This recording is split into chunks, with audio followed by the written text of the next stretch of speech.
How are you? Good. I'll let my staff get settled. There's a lot of news today, so I look forward to taking your questions. Good to see you.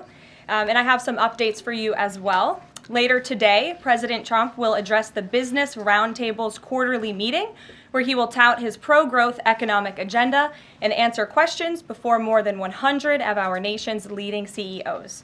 In fact, it's the largest attendance ever for this event because business leaders are so eager and encouraged by President Trump's return to Washington.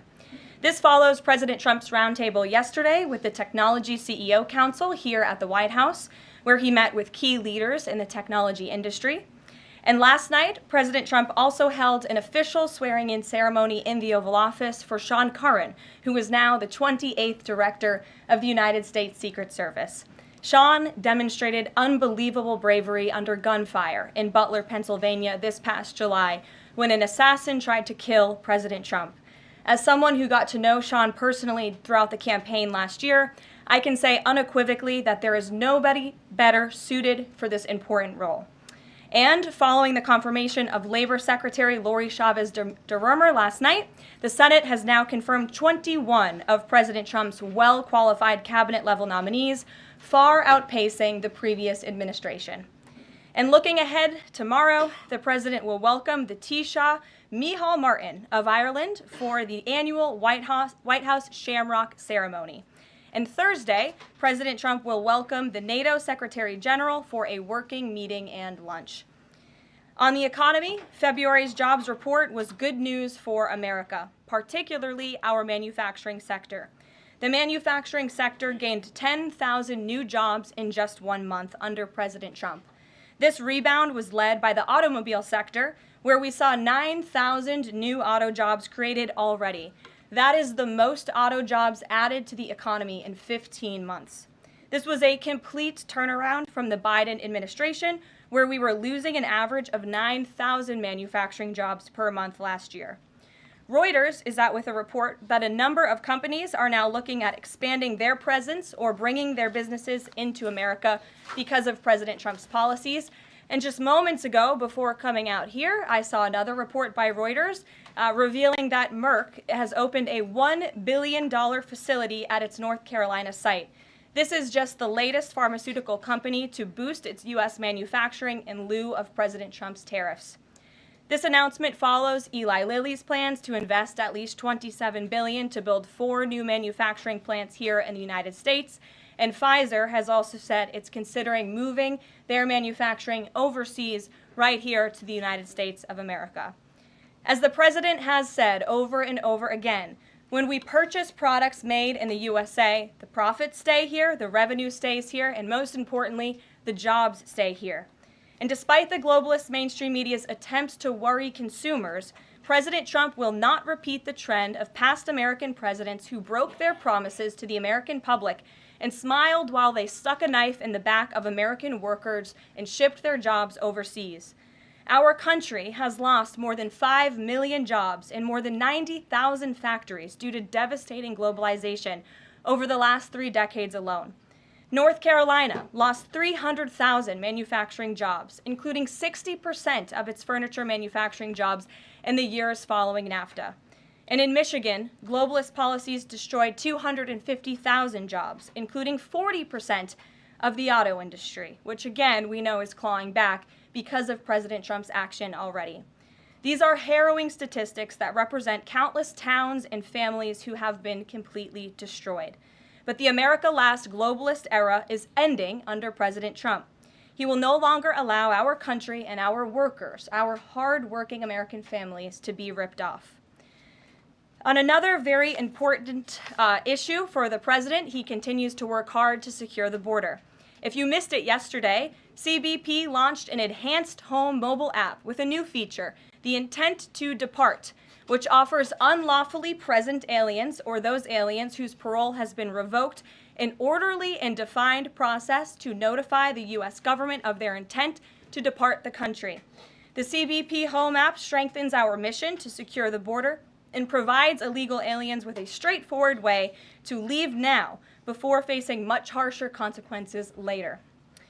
A new report from Bloomberg just found that the number of aliens trying to reach our country by traveling through the jungle to Central America dropped a whopping 99% last month. And this follows the incredible news that illegal border crossings plummeted last month as well, down 94% at our southern border from last February under the Biden administration. As President Trump made clear during his historic address to Congress, we must finish this job and continue to carry out the largest deportation campaign in American history. And that is why the president fully endorses the continuing resolution that is before Congress and was negotiated by Speaker Johnson. He is encouraging all Republicans to vote yes on this clean CR, which freezes funding at current levels and will prevent the Democrats from getting their long-awaited government shutdown. Voting against this CR will hurt the American people and kill the incredible momentum that President Trump has built over the past 51 days. And lastly, before I take questions, I would like to commend the Washington Post, who I believe is in the room today. According to a new report from Axios, the Washington Post is overhauling their newsroom structure. It appears that the mainstream media, including the Post, is finally learning that having disdain for more than half of the country who supports this president does not help you sell newspapers. It's not a very good business model. And that's why we have people in our new media seat. And today we have Sargar Anetti, who is the host of Breaking Points, a popular political YouTube news and podcast show that has racked up nearly 1 billion views on YouTube, several hundred million podcast downloads since its launch in June 2021. He's also a former member of the White House Correspondents Association, but is now a part of the thriving independent media. We're very happy to have you with us here today. Why don't you kick off our briefing? Thank you. Really appreciate you having me, Karoline. A couple of questions for you, if I may. First on the stock market. So currently it's the 25th anniversary today of the dot-com bubble crash. There's a lot of concern for a lot of Americans right now about the state of the economy. President Trump has refused to rule out a recession. Secretary Leavitt, however, has told us there will not be one. So can the White House just tell and assure Americans today that there's not going to be a recession? Well, there's a lot to unpack there. So let me start by saying that, first of all, when it comes to the stock market, the numbers that we see today, the numbers we saw yesterday, the numbers we'll see tomorrow are a snapshot of a moment in time. And as President Trump has said, and I'm here to echo the remarks of this president of this White House, we are in a period of economic transition. We are in a period of transition from the mess that was created under Joe Biden in the previous administration. Joe Biden left this country in an economic disaster. Several statistics to point out. The delinquency rate on credit card loans increased 63% under Joe Biden, hitting a near 12-year high. Under Joe Biden, all net job growth went to foreign-born Americans. Real wages declined by 1.5% under Joe Biden. And as we all know, and this administration continues to combat, prices soared more than 20% under Joe Biden because of his reckless spending and economic policies. So we are in a period of transition from that economic nightmare under a president who had no idea what he was doing, never held a private sector job in his life, into a golden age of American manufacturing under a businessman and a deal maker in chief in President Donald J. Trump, who is implementing the formula that we know works. Look at President Trump's results in his first term. If people are looking for certainty, they should look at the record of this president. That's why the American people re-elected him back to this office. And look at everything that President Trump has already done and his team has already done in just 51 days. The massive efforts to deregulate, tax cuts, which we need Congress to pass the Trump economic agenda, the Trump tax cuts, which will unleash economic growth. And the president also addressed this directly, I will point out as well, when you look at what he said on Air Force One, and he said he wants the American people to have so much money in their pockets they don't even know what to do with it. That's the intent of this administration, and we're working very hard every day on that goal. Second question on the CR. So President Trump came out today in a primary challenge against Congressman Thomas Massie. Congressman Massie's been a supporter of DOGE. He's been a supporter of Make America Healthy Again. What kind of message is this White House sending against a congressman who's sticking up for principles that he's long held in the chamber and voting against continuing resolution and spending? I think the president has made it very clear that he believes it's critical for conservatives and Republicans and frankly all members of Congress to get behind this continuing resolution to keep the government funded. The president wants to continue the momentum that he has built over the last 51 days. In order to keep the government funded, we got to keep moving with these deportations, and he believes that everybody needs to get on board with this bill. He's been active in this process. He's been making calls to get this over the finish line, and we're urging every Republican, and Democrats too, to do what's right for the American public to prevent a government shutdown. Just the last question here on Mahmoud Khalil. Does the administration believe that it needs to charge a green card holder with a crime to be eligible for deportation? Well, in fact, Secretary Rubio reserves the right to revoke the visa of Mahmoud Khalil, and I'm glad you brought this up. Under the Immigration and Nationality Act, the Secretary of State has the right to revoke a green card or a visa for individuals who serve or are adversarial to the foreign policy and national security interests of the United States of America. And Mahmoud Khalil was an individual who was given the privilege of coming to this country to study at one of our nation's finest universities and colleges. And he took advantage of that opportunity, of that privilege, by siding with terrorists, Hamas terrorists who have killed innocent men, women, and children.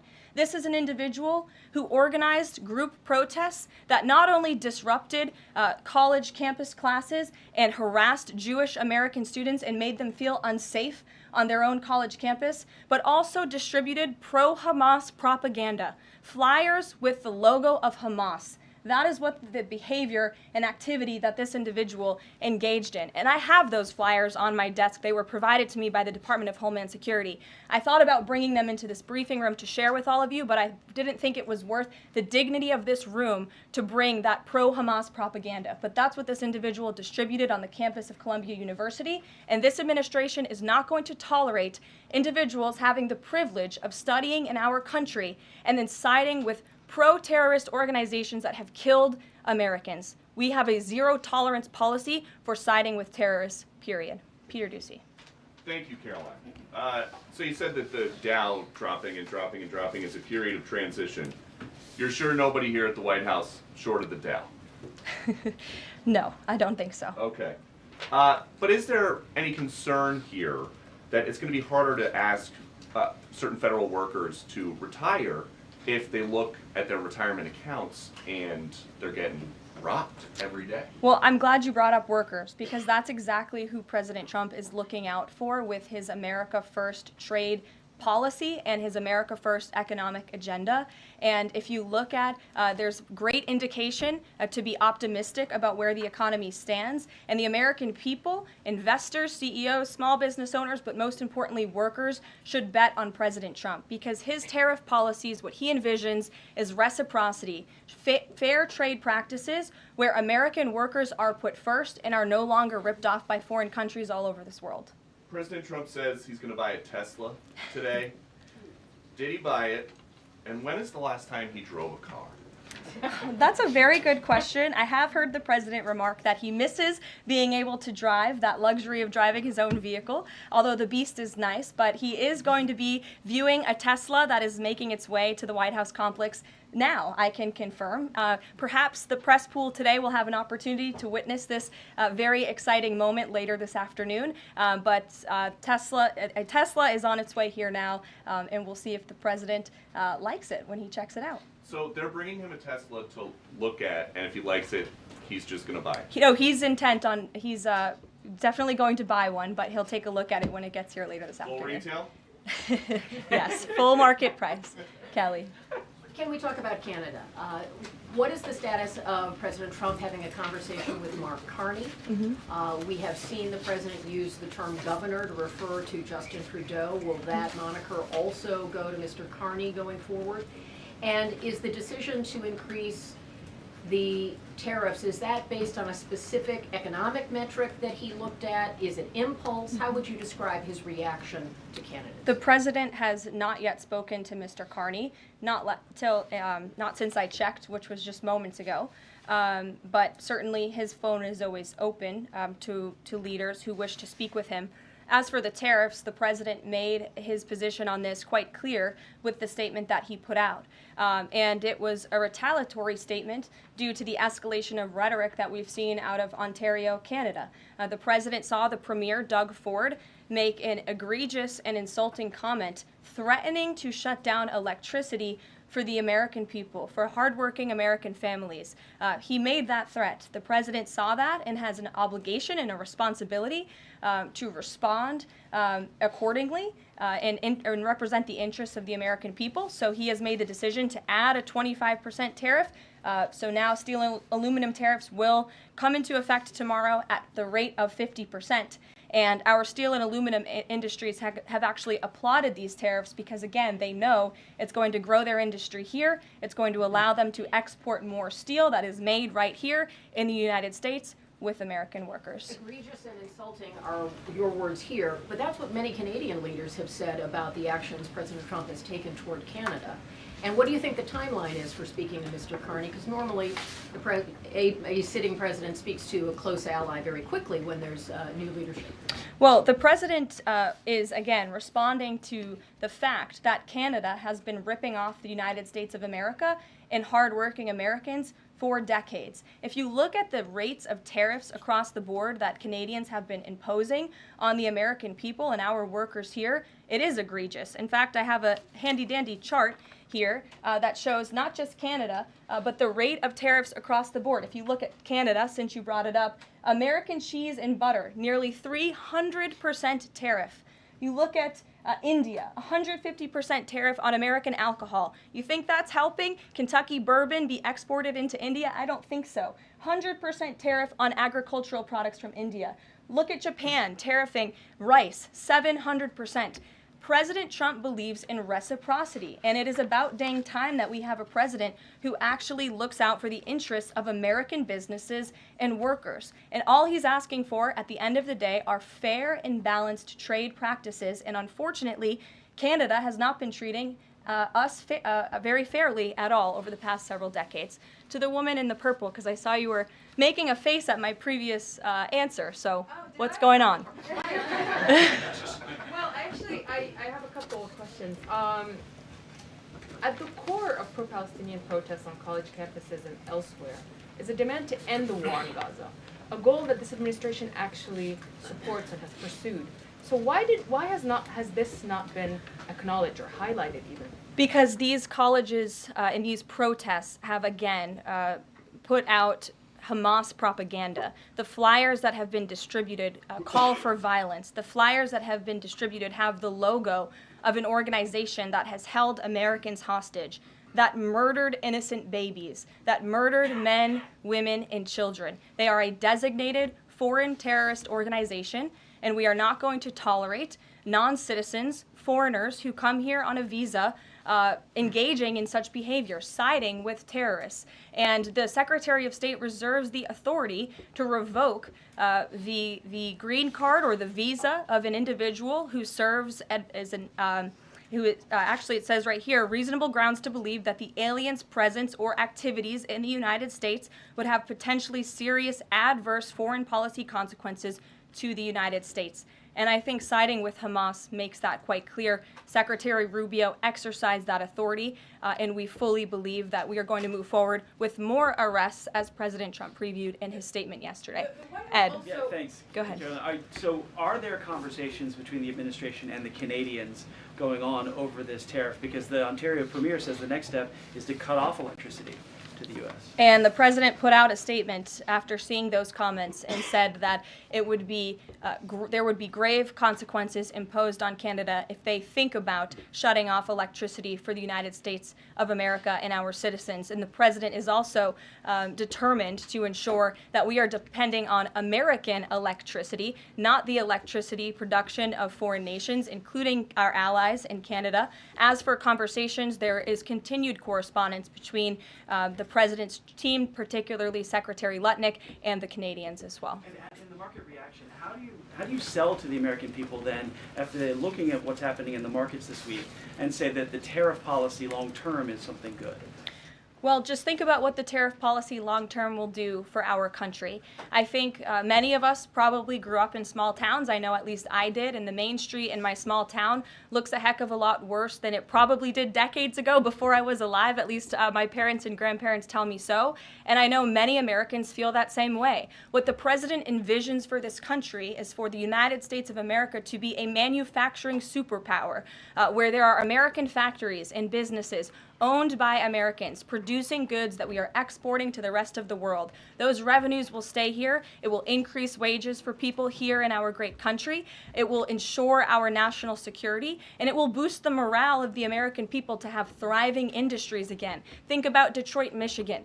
Think about North Carolina, as I mentioned, that used to have a thriving furniture industry that no longer exists because of the globalist trade policies of previous and past administrations. And the American people gave the president a tremendous opportunity to restore American greatness and restore our manufacturing dominance, and he's intent on doing just that. John. Thanks, Caroline. Two questions for you. First, on the CR, you put up on the screen the president's message to Republicans to support this continuing resolution. Is there outreach to Democrats? Because what we've seen since the beginning of the fiscal year is that in order to get a continuing resolution, you need bipartisan support and you need compromise. Well, right now, we are focused on House Republicans and on the House, because that's the first step, as you know, John. And so the president has engaged in correspondence with House Republicans, whipping votes and getting them to a yes, which I understand has been pretty successful this morning thus far. And so, again, the president is encouraging Republicans especially, but again, as I said, all members of Congress to vote to continue funding this government so we can continue the business of the American people, which elected President Trump to do. And then on financial markets, we've seen this decline yesterday. We see it today as well. It seems that the read on the president's policies is one in which they do not have confidence in his trade tariffs policy. They do not have confidence in what the president said to Fox News over the weekend, that he didn't rule out the idea of a recession. What is your read in terms of the decline that we've seen over the last week and a half in financial markets? Well, I think there's actually a lot of reason to be confident, and many people do feel confident. Just look at the nearly $2 trillion in private investment that this president has secured. Look at the comments made by the CEO of Apple, one of the biggest companies in this world, who said that he is bullish on the future of American innovation under the leadership of President Trump.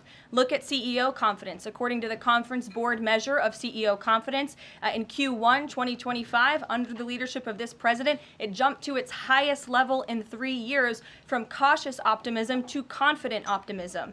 If you, again, look at the $2 trillion in investments from some of the biggest companies in the world, look at the jobs report last Friday, as I also cited in my opening remarks.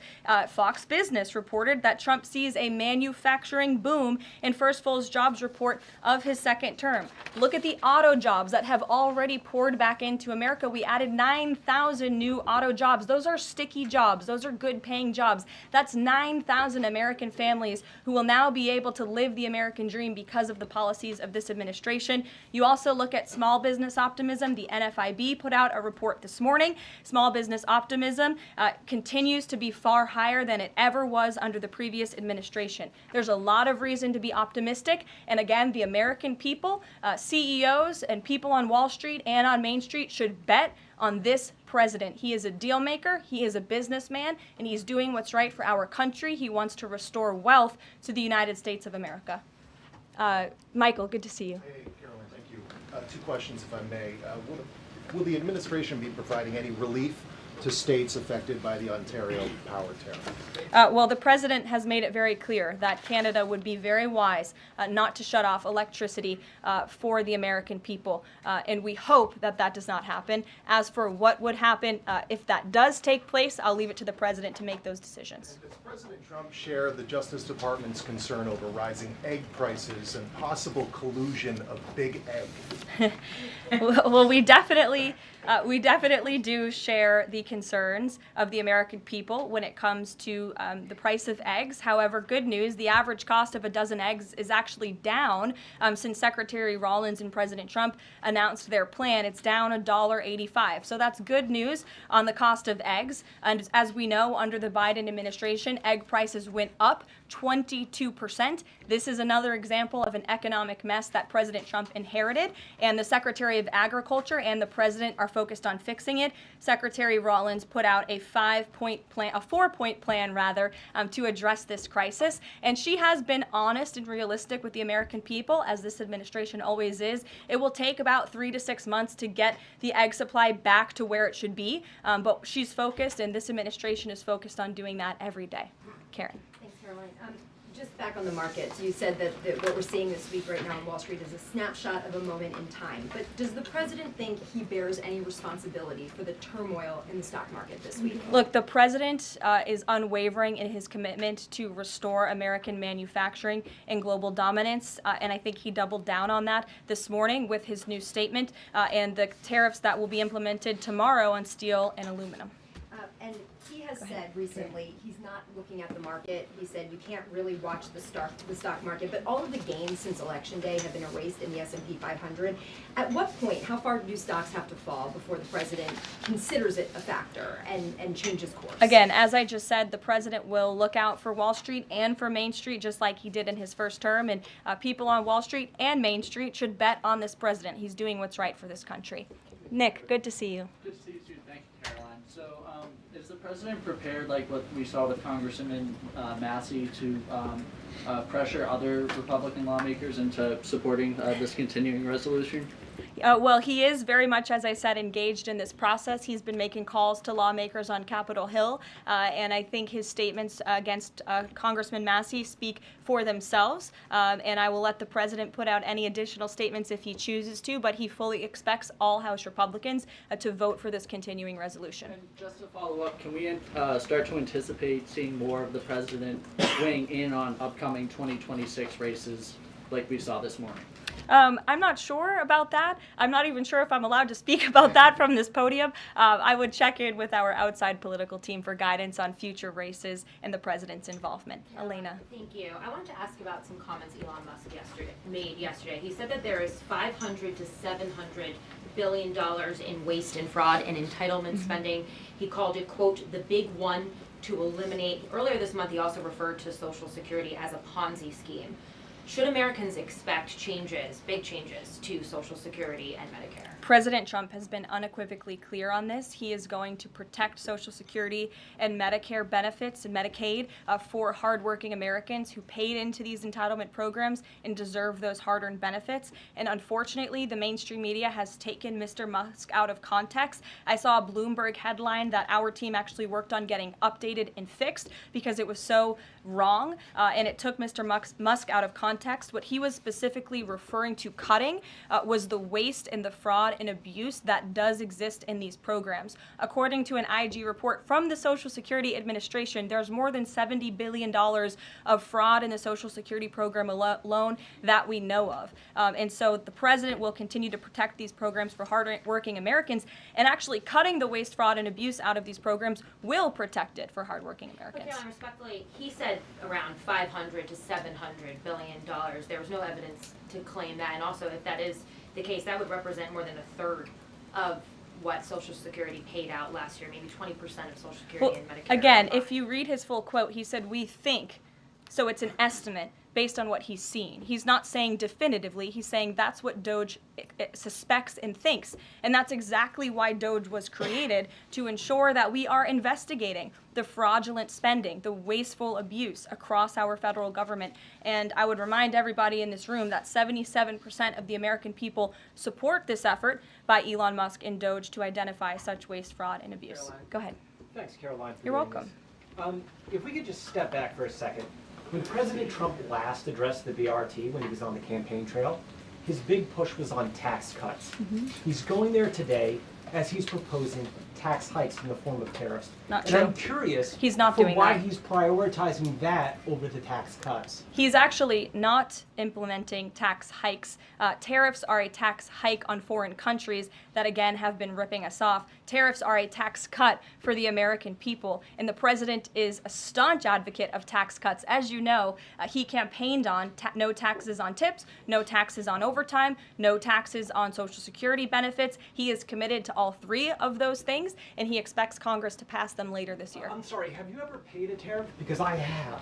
That's they it. don't get charged on foreign companies, they get charged on the importers. And ultimately, when we have fair and balanced trade, which the American people have not seen in decades, as I said at the beginning, revenues will stay here, wages will go up, and our country will be made wealthy again. And I think it's insulting that you are trying to test my knowledge of economics and the decisions that this president has made. I'm now regret giving a question to the Associated Press. Mary, go ahead. Hey, Caroline. I have two, if that's okay. The first one was on Russia, Ukraine. I know Special Envoy Witkoff said yesterday that Zelensky apologized in his letter to Trump. Can you share any more about that letter and what else might be interesting from it that we don't know? Yes, the president did reference that letter, as you're saying, in his joint address to Congress. And I do have an update. As you know, Secretary of State Rubio and our National Security Advisor Mike Waltz have been negotiating with the Ukrainians today in Saudi. They will be providing a full readout of that meeting very soon. But I can assure you and everybody here and the American people that the news we've received from that meeting throughout the day and the president has been briefed on is positive. This meeting has been productive. I will let Secretary of State Rubio and our National Security Advisor speak to the specifics of what has taken place today when they are ready to do so when the meeting concludes. Lindsay, go ahead. Thank you, Caroline.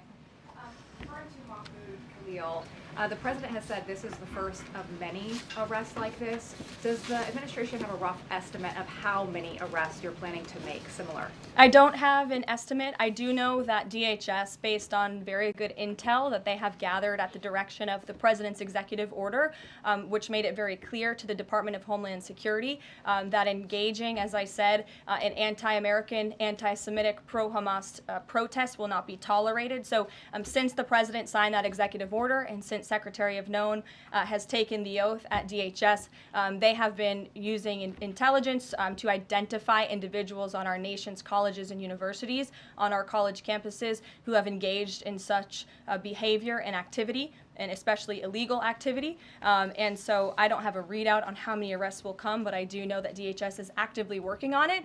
And I also know that Columbia University has been given the names of other individuals who have engaged in pro-Hamas activity, and they are refusing to help DHS identify those individuals on campus. And as the president said very strongly in his statement yesterday, he is not going to tolerate that, and we expect all America's colleges and universities to comply with this administration's policy. Jasmine. Thank you so much, Caroline, for the question. On Canada, after all of these threats to increase tariffs or turn off electricity, I wonder, does this administration still consider Canada to be a close ally of the United States? Well, I think Canada is a neighbor. They are a partner. They have always been an ally. Perhaps they are becoming a competitor now. But as the president also laid out in his Truth Social post today, he believes that Canadians would benefit greatly from becoming the 51st state of the United States of America. And I actually looked into some of the research about the cost of living in Canada, and the cost of living is much higher than it is here in the United States of America. The average cost of a home in Canada is much higher. In Quebec, the highest tax rate for an income of $150,000 or more is 53.3%, more than half of Canadians' incomes they are being taxed on. So the president has made it clear that he believes Canadians would be better served economically, militarily, if they were to become the 51st state of the United States of America. Reagan. Thank you, Caroline. A week ago, Attorney General Bondi said a truckload of Epstein files had been delivered to her office from the SDNY. When can we expect those files to be released to the public? I would defer you to the Department of Justice. I don't have a timeline here. Do you have any update on the JFK files? I don't at this moment. Again, I would defer you to our DNI director, Tulsi Gabbard, and also the Department of Justice. I know that they are working on that diligently, as the president requested them to do. Christian. Thanks, Caroline. Two questions, since we've been talking a lot about tariffs. Have there been any updates on standing up the External Revenue Service to collect revenue from that? Well, we need reciprocal tariffs to go into effect first, and as you know, the president will be rolling those out on April 2nd, and then the next start of that process is collecting that revenue to ultimately create the External Revenue Service, which Secretary Leavitt is working very hard on and is quite enthusiastic about, if you have noticed from his media interviews. Can the president do that through executive action, or will it require legislation? Well, the president already signed an executive order to direct the Secretary of Commerce to establish the External Revenue Service, or at least to identify ways in which it can be done. I would defer you to the Department of Commerce for more on specifics on that. Sure, in the back. Thank you very much, Caroline. I have a few questions on South Korea and North Korea. First question, as you know, South Korean President Yoon has been released from illegal detention. What is the reaction of the United States as an ally? Is there a possibility of a summit with President Trump when President Yoon returns? Second question on North Korea. North Korea launched the several ballistic missiles into the west coast yesterday.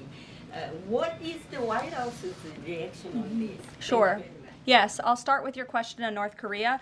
We condemn these actions and we call on North Korea to stop their unlawful and destabilizing actions. As for South Korea, the U.S. and Republic of Korea's alliance is ironclad, and the Trump administration remains in close contact with our South Korean counterparts as we work together to promote a free and open Indo-Pacific. Sure. First question you didn't answer that release of South Korean president from jail. I don't have anything on that, but I can certainly check in with the National Security Council and get back to you. Sure, good to see you.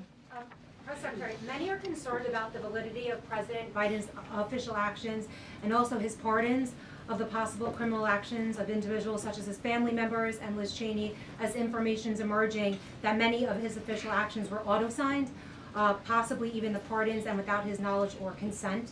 Does the White House have any information available currently that Biden was actually the one that approved and signed those pardons? And second question, will the DOJ investigate whether President Biden's cognitive decline allowed unelected staff to push through radical policy and pardons without his knowing approval? I don't know the answer to that question, but I can check in with our folks here who may know the answer to that question and get back to you. Dasha. Dasha, go ahead. You did a great job articulating the vision that President Trump has for what he believes his tariffs can do in terms of bringing jobs back to the United States. I asked you last week about how much Americans might need to buckle up for some short-term pain, a conversation that with the President and Treasury Secretary Scott Bessent have had with the people. I'm wondering, how high is the pain threshold for President Trump and for this White House as you watch some of the turbulence in the stock markets, as you field concerns from businesses and potentially see some of those approval ratings drop in the short term? How much is he willing to stomach that, and will he stay committed to his vision for tariffs even as all of this comes up? Well, the president has been working hard every single day to alleviate the pain that was inflicted by the previous administration through massive deregulation, through drill baby drill, as we like to call it, unleashing the might of our energy industry, which we know will ultimately drive down costs for consumers here at home. And again, as I mentioned, the president is intent on signing tax cuts for the American people to put more money back into their pockets, which will ultimately unlock consumer confidence. And again, I'll reiterate the president's words in layman's terms as he does best. The president wants the American people to have so much more money in their pockets they don't know what to do with it. That's the goal of this administration, through tariffs, through tax cuts, through deregulation, and through unleashing the potential of our energy industry. I have two more quick notes before I wrap up. April 28th, I can confirm that the Philadelphia Eagles will be here at the White House to celebrate their Super Bowl victory. I know there was a lot of fake news about an invitation that wasn't sent or was sent. We want to correct the record. We sent an invitation. They enthusiastically accepted, and you will see them here on April 28th.